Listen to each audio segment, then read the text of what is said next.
رسول اللہ صلی اللہ علیہ وسلم نے ارشاد فرمایا، عن قریب اخیر زمانے میں ایسے لوگ ہوں گے جن کی باتیں مسجدوں میں ہوا کرے گی، اللہ تعالیٰ کو ان لوگوں کی کچھ پرواہ نہ ہوگی، یعنی ان سے خوش نہ ہوگا۔ رسول اللہ صلی اللہ علیہ وسلم نے ارشاد فرمایا، عن قریب اخیر زمانے میں ایسے لوگ ہوں گے جن کی باتیں مسجدوں میں ہوا کریں گی، اللہ جل شانہ کو ان لوگوں کی کچھ پرواہ نہ ہوگی، یعنی ان سے اللہ خوش نہ ہوگا۔ رسول اللہ صلی اللہ علیہ وسلم نے ارشاد فرمایا، عن قریب اخیر زمانے میں ایسے لوگ ہوں گے جن کی باتیں مسجد میں ہوا کرے گی، اللہ جل شانہ کو ان لوگوں کی کچھ پرواہ نہ ہوگی، یعنی ان سے خوش نہ ہوگا۔ دوسری حدیث مبارکہ ہے،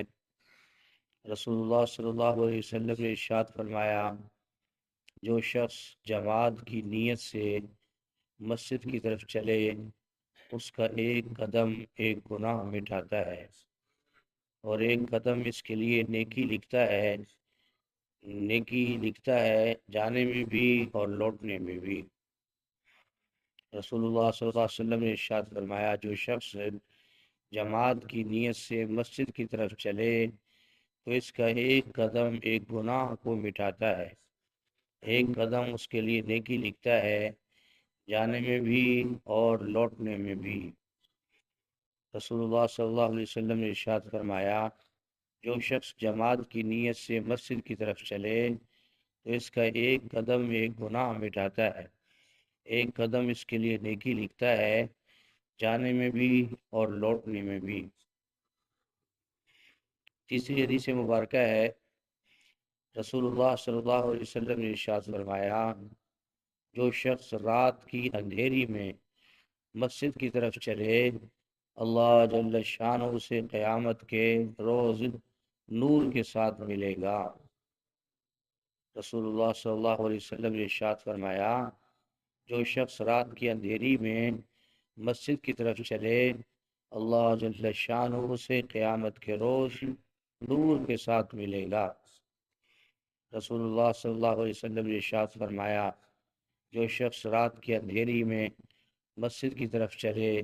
اللہ جل شانہ سے قیامت کے روز نور کے ساتھ ملے گا۔ تو میرے محترم دوستوں اور بزرگوں، اس میں جو پہلی حدیث مبارکہ آپ حضرات کو سنائی ہے، اس میں مسجد کے اندر مسجد کے ادب اور احترام کا مسلمان کے دل میں ہمیشہ احترام رہنا چاہیے۔ مسجد کے اندر حتی الامکان کوشش کرے کہ کسی قسم کی گفتگو سے پرہیز کریں، صرف اللہ اور اس کے رسول کے متعلق کوئی بات ہو، کوئی مسئلہ پوچھنا ہو، وہ تو اس کی گنجائش ہے۔ اس کے علاوہ دنیاوی معاملات کی، باہر کے معاملات کی کسی قسم کی گفتگو آپس میں کرنا یہ مناسب نہیں ہے۔ حضور صلی اللہ علیہ وسلم نے آگاہ فرما دیا کہ اللہ جل شانہ ایسے لوگوں پر سخت ناراض ہوتے ہیں، اور فرمایا آخر زمانے سے مراد آج کا زمانہ ہے جو قیامت کے قریب تر ہوتا چلا جا رہا ہے۔ مساجد کا احترام ختم ہو رہا ہے، مسجد کے اندر کا احترام ختم ہے۔ فرمایا ہمیں اسے اللہ سے عافیت مانگنی چاہیے، اللہ جل شانہ کی ذات عالی سے ڈرنا چاہیے کہ اس کے گھر میں پورے آداب کا خیال رکھا جائے۔ خیال کرنے والا فرمایا دین کل ادب، دین سارا کا سارا ادب کا نام ہے۔ تو فرمایا جو آدمی بے خیال کرتا رہتا ہے اور ڈرتا رہتا ہے، چلتا رہتا ہے، اللہ پاک اسے معاف فرماتے ہیں۔ دوسری حدیث مبارکہ میں فرمایا کہ جو شخص جماعت کی نیت سے مسجد کی طرف چلتا ہے تو اس کو ہر ایک قدم پر اس کی نیکی کو اللہ اس کو عطا فرماتے ہیں، اور اللہ تعالیٰ اس کے ایک گناہ کو مٹاتے ہیں، چلنے میں بھی واپس جانے میں بھی۔ فرمایا دونوں طرف سے وہ آدمی نفع کے اندر ہے۔ تو بھائی یہ بھی خیال رکھنا چاہیے کہ جماعت کے ساتھ نماز پڑھی ہوئی 27 نمازوں کا ثواب ملتا ہے۔ اکیلے ایک نماز کا ثواب ہے، جماعت کے ساتھ 27 نمازوں کا ثواب ہے۔ اور پھر اگلی حدیث مبارکہ میں خوشخبری آ گئی کہ ہر قدم پر اللہ تعالیٰ گناہ کو مٹا رہے ہیں اور نامہ اعمال میں نیکی کو لکھ رہے ہیں۔ ایک بڑی سعادت کی بات ہے۔ اور تیسری حدیث مبارکہ میں فرمایا کہ جو آدمی فرمایا اندھیرے میں مسجد کی طرف چل کے آتا ہے، اللہ کے نبی نے فرمایا اسے خوشخبری سنا دو کہ قیامت کے دن نہ سورج ہوگا نہ چاند ہوگا، فرمایا کہ ہر آدمی اپنے اعمال کے نور کی بقدر چل رہا ہوگا۔ کچھ ایسے ہوں گے جن کے پاس بالکل اندھیرا ہی اندھیرا ہوگا، کچھ ایسے ہوں گے جن کا پورا جسم روشن ہوگا، کچھ ہوں گے جن کے اعضاء روشن ہوں گے۔ تو فرمایا ان نمازی کے لیے کتنی خوشخبری ہے کہ اللہ کی طرف سے ان کو نور ملے گا، جس نور کے ساتھ چل کر وہ اللہ کے مہمان خانے جنت میں پہنچیں گے۔ اللہ پاک ہم سب کو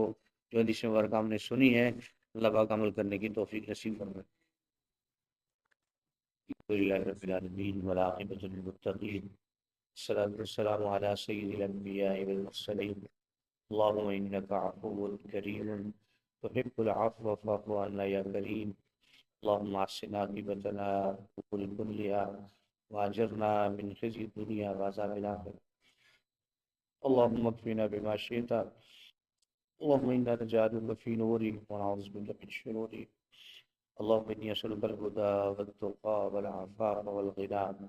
لا اله الا انت سبحانك اني كنت من الظالمين، وأفوض الى الله واسير بالعباد،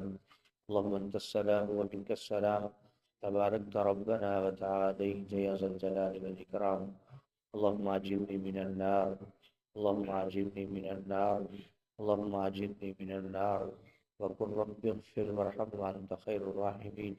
وقل رب اغفر وارحم وانت خير الراحمين، رب اغفر لي ولوالدي وللمؤمنين يوم يقوم الحساب، اللهم انا على ذكرك وشكرك وحسن عبادتك، ربنا تقبل منا انك انت السميع العليم وتب علينا انك انت التواب الرحيم، صلى الله تعالى على خير خلقه محمد وآله وأصحابه وأهل بيته أجمعين برحمتك يا أرحم